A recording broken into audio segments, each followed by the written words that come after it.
Let us look at the concept of or strategy of job rotation.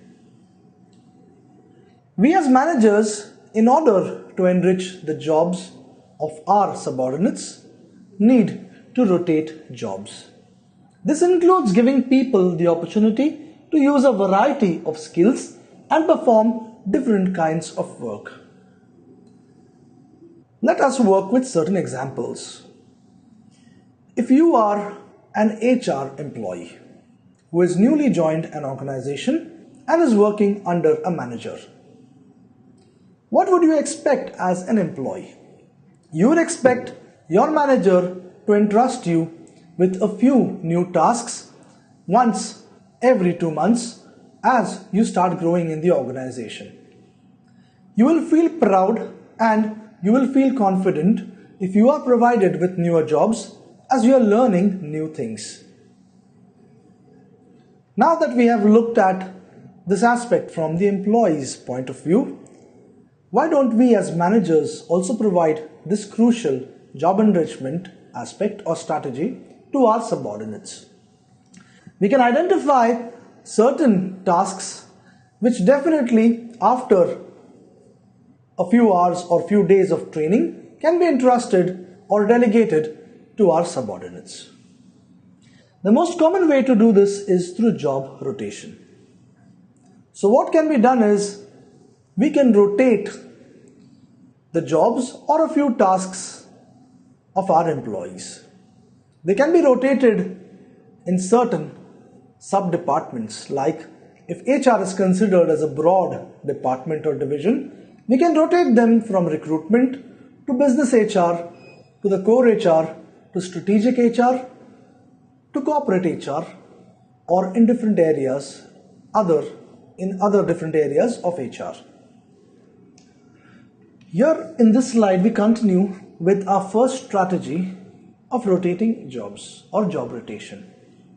Move your team members through a variety of jobs that allow them to see different parts of the organization, learn different skills, and acquire different experiences.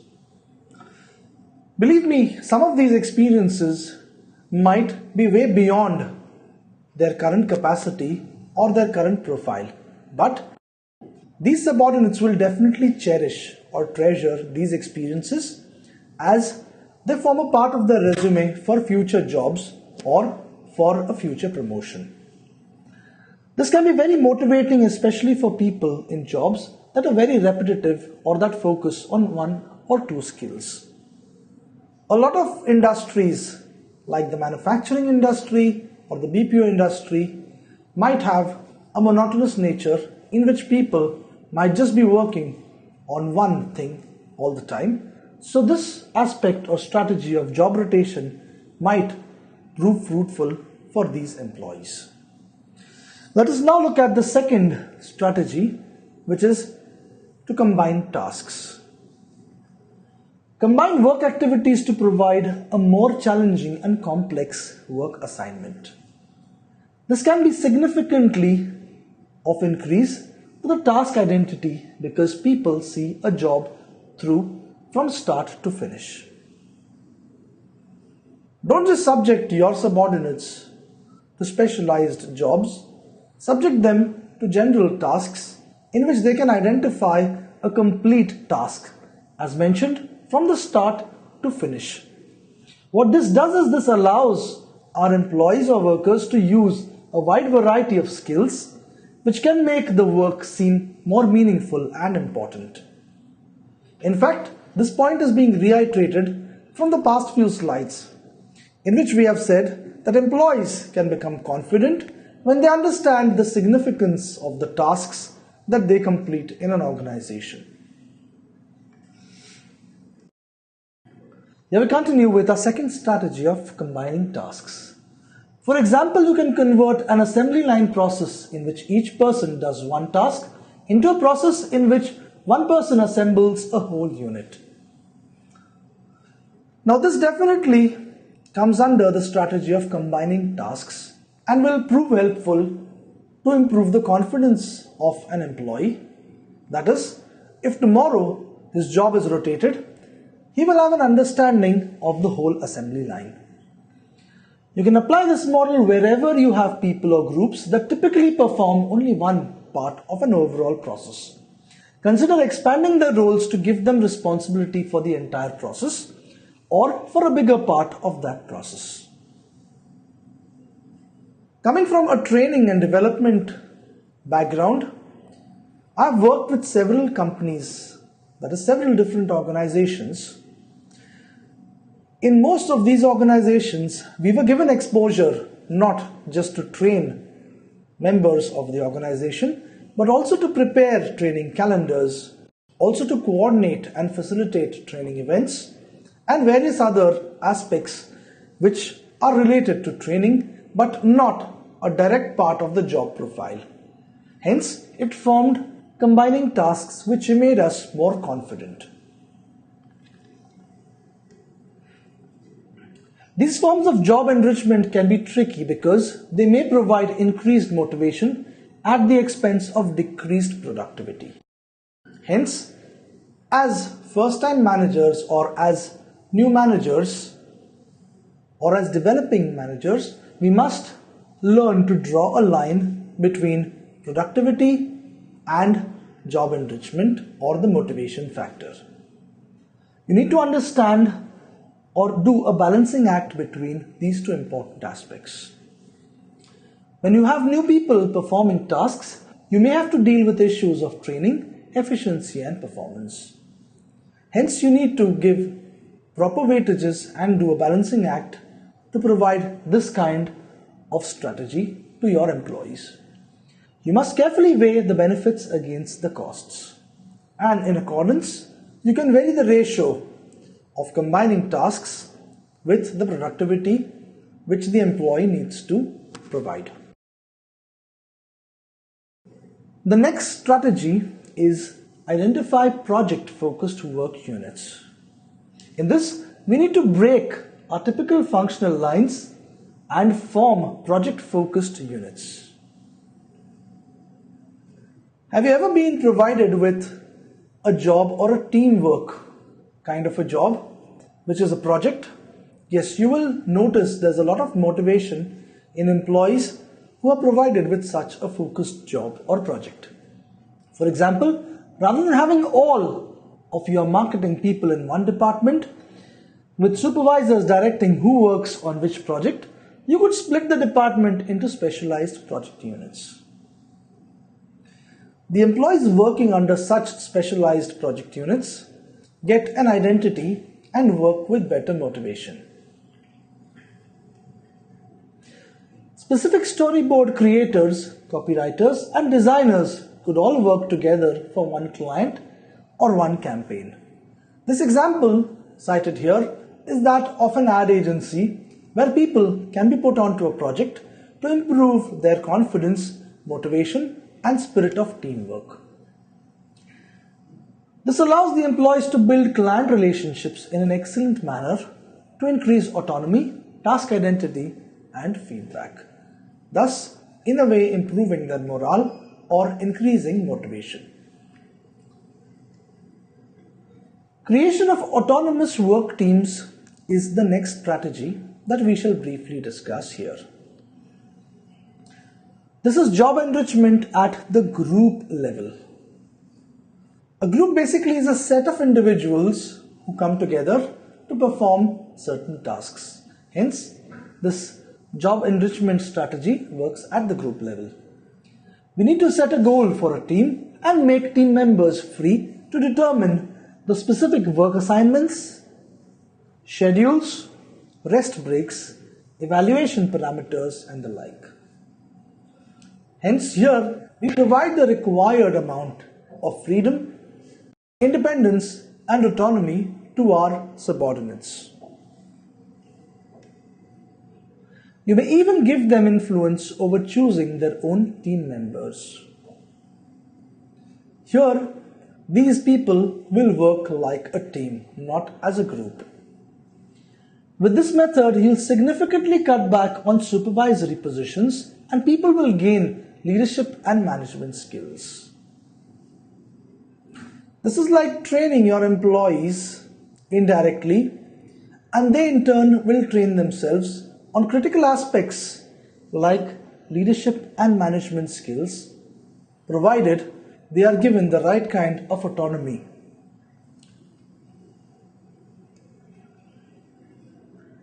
The next strategy is that of implementing participative management. What does participative management mean? It means allowing team members to participate in the decision making and getting involved in strategic planning. By doing so, the knowledge and the confidence levels of our team members are significantly improved and increased. Don't you think so? Reason being, they can think and they can involve themselves in strategic decisions, hence improving themselves and in turn improving the productivity and performance of the team as a whole. This is an excellent way to communicate to the members of your team that their input is important. The confidence levels of a team member or members of the team significantly increases if people are allowed to voice their opinions or provide their inputs.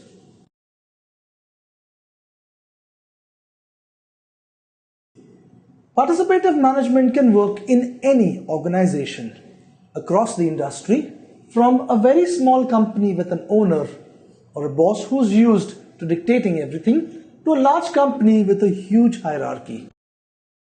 This kind of management has worked well for all the big companies, and hence their employees are able to provide better productivity. When people realize that what they say is valued and makes a difference, they are likely to be motivated. Not just motivation comes into play, but also confidence and improvement in their communication skills. The next strategy is the redistribution of power and authority. Redistribute, control, and grant more authority to workers for making job-related decisions. This is very similar and overlaps a lot with autonomy as well as the last strategy of participative management. As supervisors delegate more authority and responsibility, the team members' autonomy, accountability, and task identity will increase. Hence, the discussed or what I have said about it overlapping with some of the earlier strategies.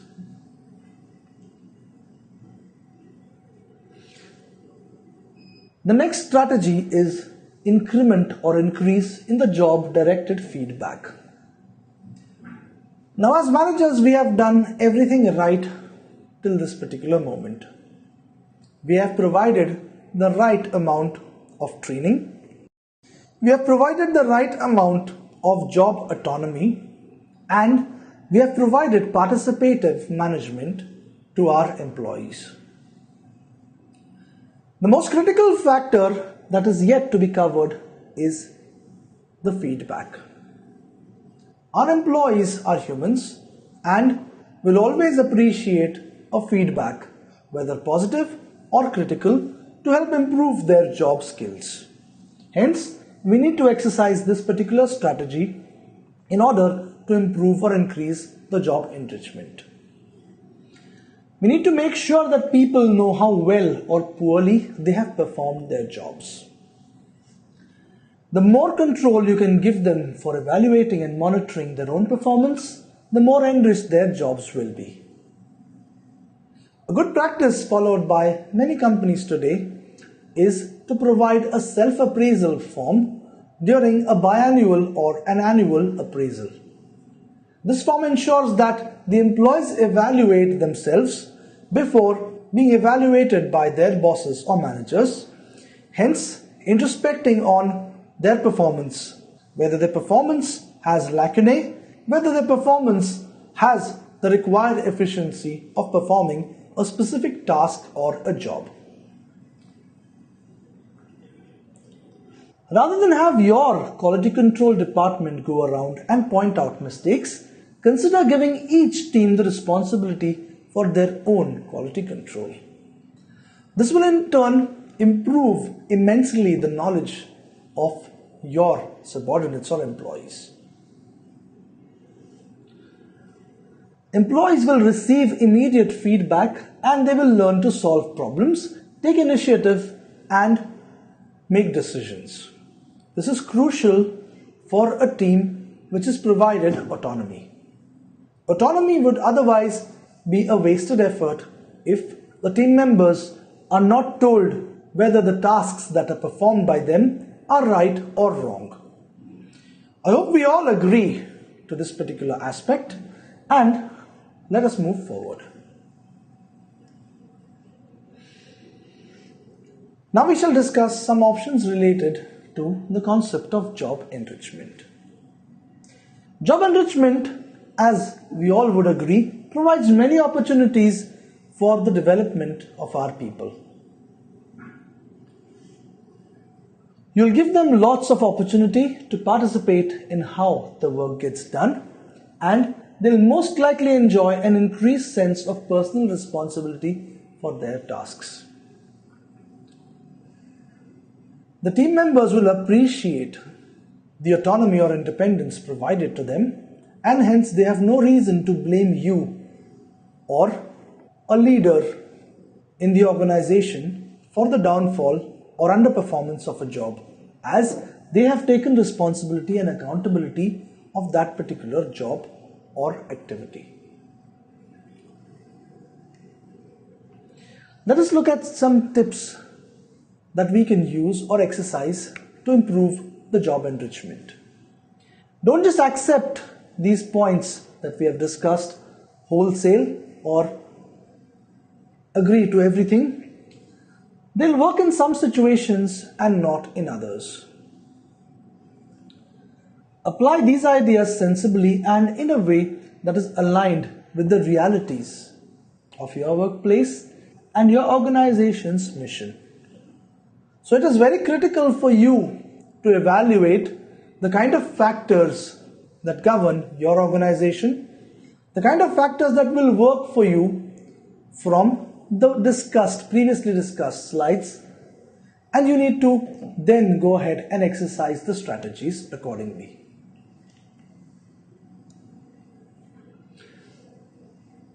Here we shall look at implementing a job enrichment program, step 1.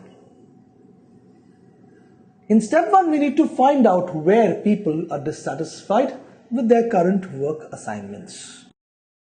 In many companies, employees are provided with certain evaluation sheets in which they are asked certain questions related to their jobs and the levels of satisfaction provided to them. There's little point to enrich jobs and changing the way the work environment works if you're enriching the wrong jobs and making the wrong changes. If your employees are motivated in the wrong direction, they might end up losing efficiency on the jobs or tasks that they do. Step 2 of implementing a job enrichment program includes considering which job enrichment options you can provide.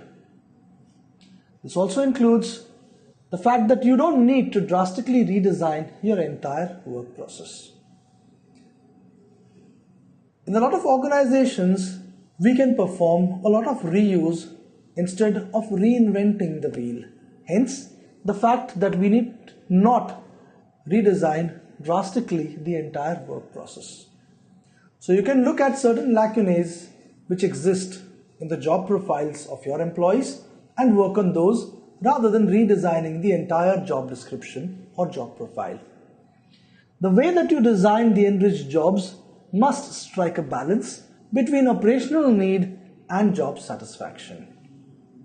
This is very important because you need to focus both on the people's skills as well as the productivity obtained through those people. If you do not have a balance in either, then you either end up not motivating your people, not enriching their jobs, or if there is too much of motivation, then they end up losing out on the productivity. So you need to keep a balance between these two factors. If significant changes are needed, consider establishing a job enrichment task force. Perhaps use a cross-section of employees and give them responsibility for deciding which enrichment options make the most sense. This in a way would also create autonomy or give them better freedom to design their own job enrichment options. Step 3 includes designing and communicating your program to the team members.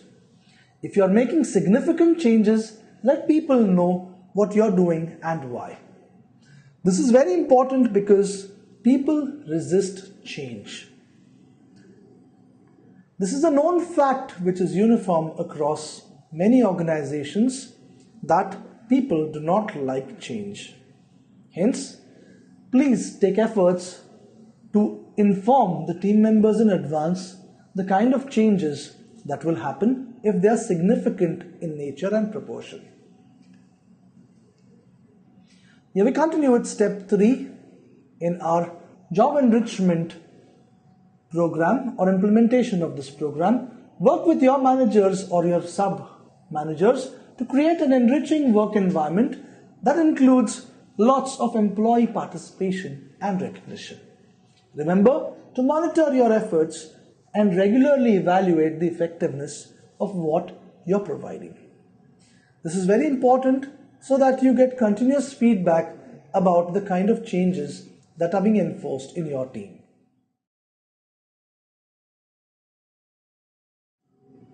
Let us discuss a few key points before we wind up this particular session on job enrichment. Job enrichment is a fundamental part of attracting, motivating, and retaining talented people, particularly where work is repetitive or boring in nature.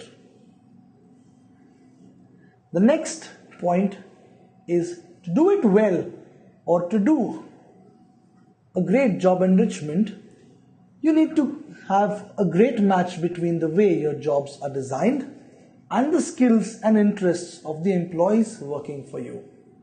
As mentioned several times in the session, we need to create a balance between these two factors. When your work assignments reflect a good level of skills variety, task identity, task significance, autonomy, and feedback, the members of your team are more likely to be content and much less stressed. Hence, you will get employees who are happy doing their day-to-day jobs rather than being stressed. Enriched jobs lead to more satisfied and motivated workers. We have discussed several reasons behind this in the session. Your responsibility is to figure out which combination of enrichment options will lead to increased performance and productivity. As mentioned previously in this session, we need to critically evaluate the kind of factors that work for us according to the factors that exist in our organization. A lot of times, we can provide autonomy or create a task force to evaluate these particular enrichment options as to what goes well in our own organization. We can either do it through our self-evaluation or through the task force which was mentioned. Thus, having discussed a lot of aspects, concepts and factors related to job enrichment, we shall conclude this particular session. And I believe that this was fruitful to you as young managers or upcoming managers to help enrich the jobs of your subordinate or your team members. Thank you.